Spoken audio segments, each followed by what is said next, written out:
tardes. Vamos a continuar con anuros, que es lo que nos queda por ver en anfibios. Vamos a hablar de ranas y de sapos. Ranas y sapos no es una buena denominación, no está muy claro qué es una rana, qué es un sapo. Por lo general, las ranas son las que tienen una piel más húmeda, mientras que los sapos tienen una piel más seca, por lo menos la piel dorsal. Pero hay ranas que parecen sapos, sapos que parecen ranas, hay muchos, es una denominación común. Salientia es el stem group, que incluye a algunos fósiles como Triadobatrachus, que es de un fósil de Madagascar, y a los anuros. El grupo hermano son los urodelos. Fíjense, esto es un anuro en función de que hay un pigostilo, pero tiene numerosas vértebras que los hace parecer más a un urodelo, o sea, está en el punto medio entre un urodelo y un anuro. Entonces, Triadobatrachus es un fósil muy peculiar. Pero nosotros queremos ver el crown group. El crown group de los anuros tiene una serie de características. Cola ausente, a diferencia de los urodelos y de los gimnofionas también, por lo menos en estado adulto. Los renacuajos, por supuesto, que tienen cola. El cuello no está diferenciado. Los ojos son muy grandes. Los ojos y el oído son los sentidos más desarrollados de los anuros, mientras que en los urodelos quizás sea el químico y en los gimnofionas posiblemente sea el sentido táctil. Son muy visuales, tan son visuales que si ven que se mueve algo, intentan comerlo. Fíjense que aquí están comiendo las hormigas que pasan por un teléfono. Es bastante buena haciendo el juego. Realmente mejor que yo. Oh.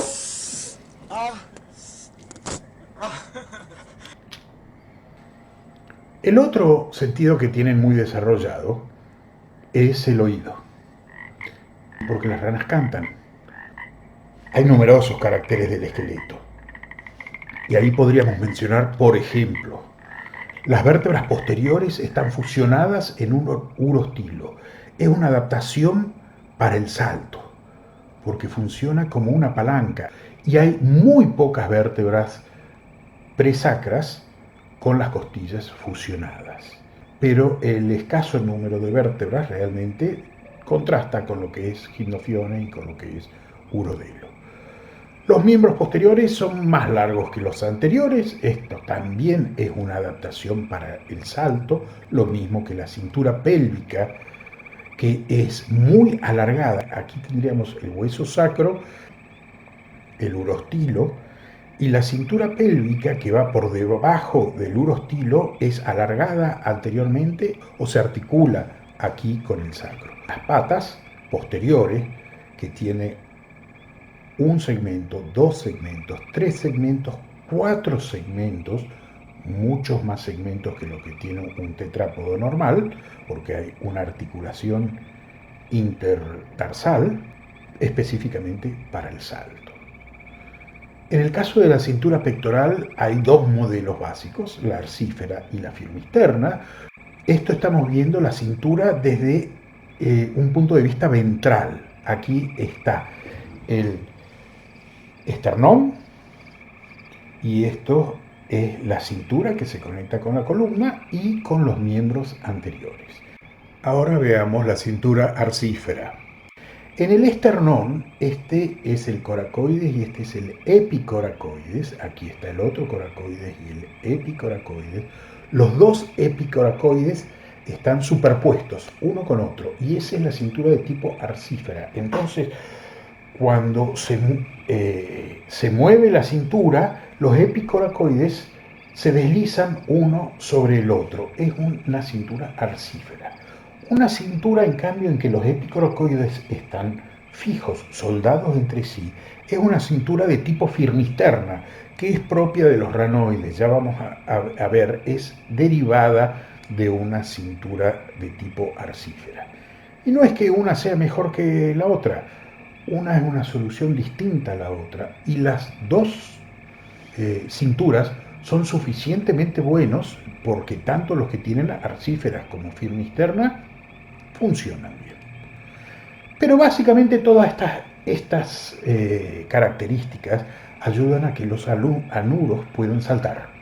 Y son muy buenos saltando porque tienen las patas posteriores hechos para eso y las patas anteriores para aterrizar. Si nosotros vemos los saltos como la pata posterior con 4 segmentos en lugar de 3 segmentos como tenemos nosotros, permiten saltar de manera extraordinaria. Y las patas anteriores y la cintura para poder descender, ¿no es cierto?, después del salto. Los anuros son muy diversos. Son muy diversos en el sentido de que hay muchas especies, 7.200 especies en el mundo, realmente son muchas.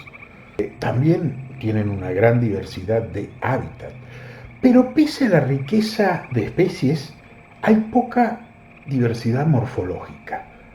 Un anuro es un anuro y un sapo o una rana no hay demasiada diversidad morfológica. O sea, la distancia entre un sapo y una rana es casi inexistente a comparación de un urodelo o con un gimnofión. Entonces la diversidad morfológica de los anuros más o menos se mantiene en una relativa homogeneidad.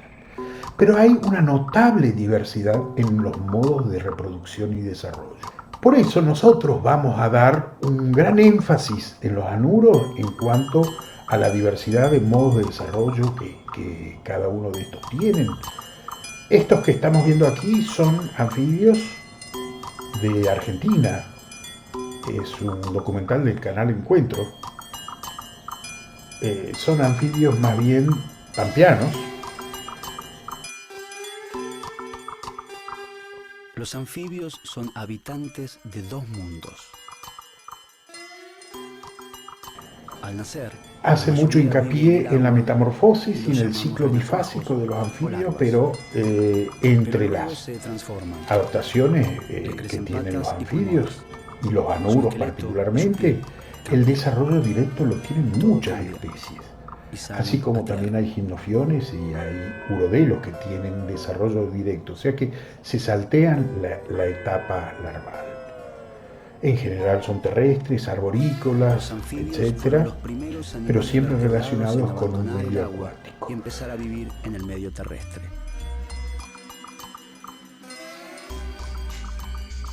Al caer la noche, salen en busca de insectos.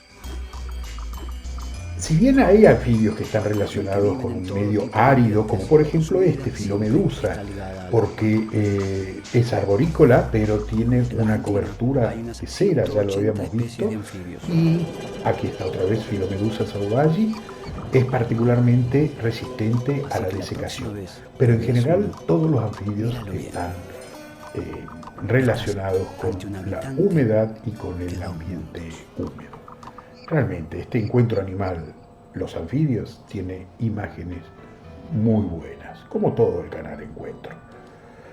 La diversidad taxonómica de tantas especies, más de 4.000 especies, también hay muchos grupos que contienen estas especies. Aquí tenemos un listado de familias con la cantidad de especies que tienen esta familia, y algunas tienen 2 especies o de muy pocas especies, mientras que algunas familias, por ejemplo, Rhacophoridae, 470 especies, Aromobatidae o Arthroleptidae o Leptodactylidae son microílidae, que tienen casi 700 especies, son grupos relativamente diversos entre los anuros. Esa diversidad taxonómica de grupos, de familias, la podemos ver aquí en un árbol filogenético, que ha sido muy estudiado últimamente gracias a métodos principalmente moleculares. Un grupo que es un grupo de anfibios basales y los Neobatrachia más distales, y dentro de Neobatrachia básicamente 2 grandes grupos, hiloides y ranoides.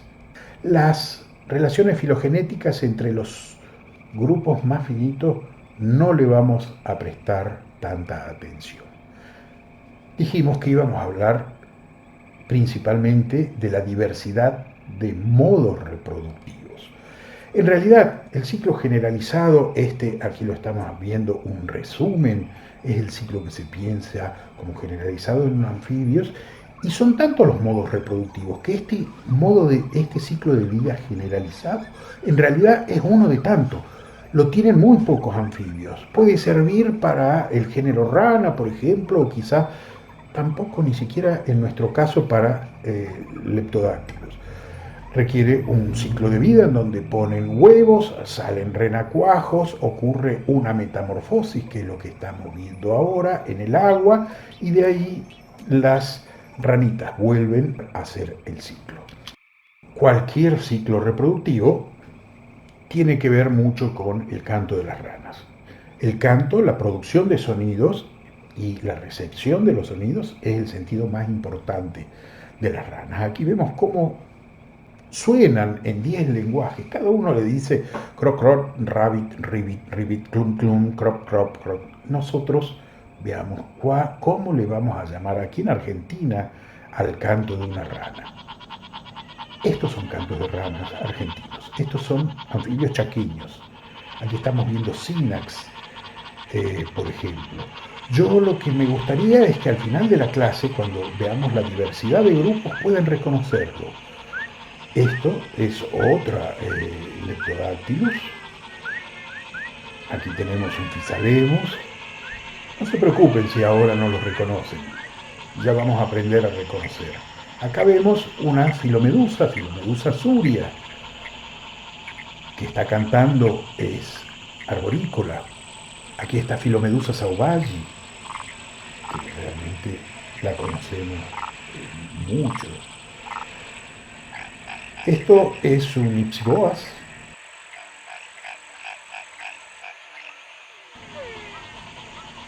Pleurodema. O Physalemmus. Aquí tenemos un Ipsiboas ramesis, una Filomedusa suria. Miren los colores que tiene esta Filomedusa, realmente es muy notoria. Después del canto, eso atrae a las hembras y ocurre el amplexo, el abrazo sexual. No hay un órgano intromitente, como hay en el caso de los gimnofiones, no hay una transmisión de esperma por espermatóforo, como en el caso de los urodelos, sino que la mayor parte de los anfibios tienen una fertilización externa. Y este amplexo, el abrazo sexual, en donde no hay realmente una cópula, puede ser bastante diverso en función de cada uno de los grupos. El modo de poner los huevos tiene realmente muchas formas distintas. Pueden ser en el agua o fuera del agua. Y fuera del agua puede ser en la tierra, en los árboles, o puede haber cuidado parental. Y los huevos puestos en el agua pueden ser en el fondo, relacionados a ramas, etc. Cada uno es un modo reproductivo, un modo de oviposición completamente diferente. Esos huevos además se los pone en gangas, o sea, en recubrimientos gelatinosos producidos por el oviducto, que pueden ser gelatinosos, en cordones, en masas, pero también pueden ser espumas, porque las proteínas que emite el oviducto, si las baten como la yema de huevo, que es un microclima para los huevos particular que no los dejan desecarse. O pueden ponerlo directamente sobre hojas o en nidos, etc. Vamos a ver alguno. Por ejemplo, esto es una rana, un racofóride africano, en donde producen puestas colectivas de huevos en ramas, y algunos tienen cuidados parentales. Y vamos a ver aquí Pipa Pipa, que lleva los huevos en el dorso. Casi todos estos llevan el dorso. Esto es Flectonotus, una rana marsupial, pero también los dendrobátidos, que llevan los renacuajos y los cuidan particularmente trasladándolos de una parte para otra. Las formas de cuidado parental también son muy diversas. Ese huevo que ponen, ese huevo fertilizado que se va a dividir, acá está en un estadio de mórula y se va a producir luego la gastrulación. El huevo tiene una gran cantidad de vitelo y por eso la velocidad de división del polo vegetativo es diferente a la del polo animal. Del huevo normalmente sale un renacuajo, aunque hay muchos grupos que tienen desarrollo directo. Los que tienen renacuajo pasan por un proceso de metamorfosis. Aquí vamos a tener también un breve resumen en donde tenemos una división celular de las ranas, de los huevos. Esto posiblemente sea en el género rana. Esto es en el género rana, pero el video se puede generalizar para otros grupos.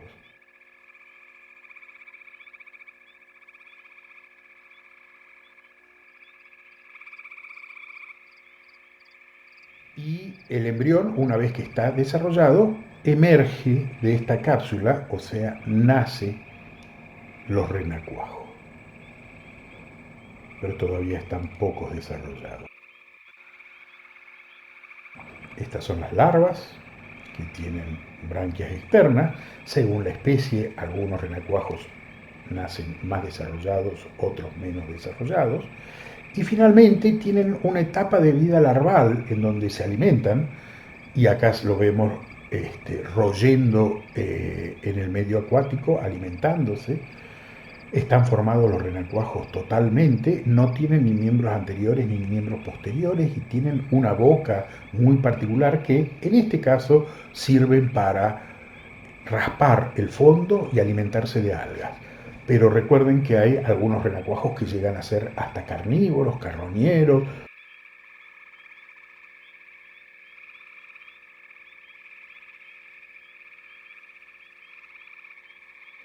Tienen una alimentación generalmente herbívora, por eso tienen unos intestinos que están enrollados realmente muy largo. Acá se puede ver por transparencia la parte intestinal, que tienen un intestino largo que tiene que ver con una dieta de tipo herbívora. En cambio, los adultos en general son carnívoros y durante la metamorfosis ese intestino va a cambiar de manera abrupta. Siguen creciendo los renacuajos y están mucho más grandes hasta que finalmente empiezan a aparecer las patas posteriores. Aquí se las puede ver. Primero aparecen las patas posteriores y las patas anteriores se desarrollan, pero por dentro se están desarrollando, pero por dentro del opérculo donde se encuentran las branquias, que han sido recubiertas las branquias.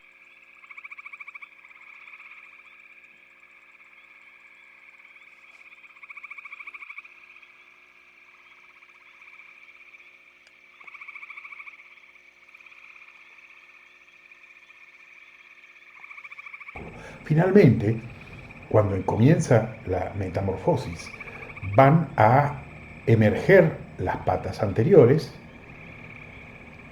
y se van a transformar. Aquí, fíjense, están las patas anteriores y las patas posteriores, la cola se entra a reabsorber y se forma un juvenil con la reabsorción de la cola. También hay toda una reorganización de todo el cuerpo. Y finalmente tenemos un juvenil con algunos restos de cola, que es muy parecido al adulto, y comienza de vuelta el ciclo. En la diversidad de los anuros, que tenemos tantas especies, en tantas familias, en tantos grupos, realmente los anuros son muy visuales, son espectaculares, con colores muy llamativos, formas muy llamativas. Un dendrobátido tiene colores, tienen colores más diversos. Aquí tenemos un hílido, anteriormente teníamos un filomedusino, la cerulia, esto es una rana australiana, ránidos,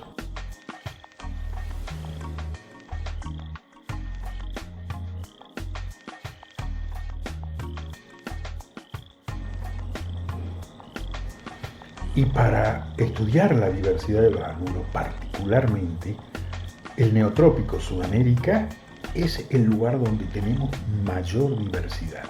porque realmente hay muchos grupos. Hay algunos grupos que no los tenemos acá, pero tenemos la mayor diversidad de grupos de anuro.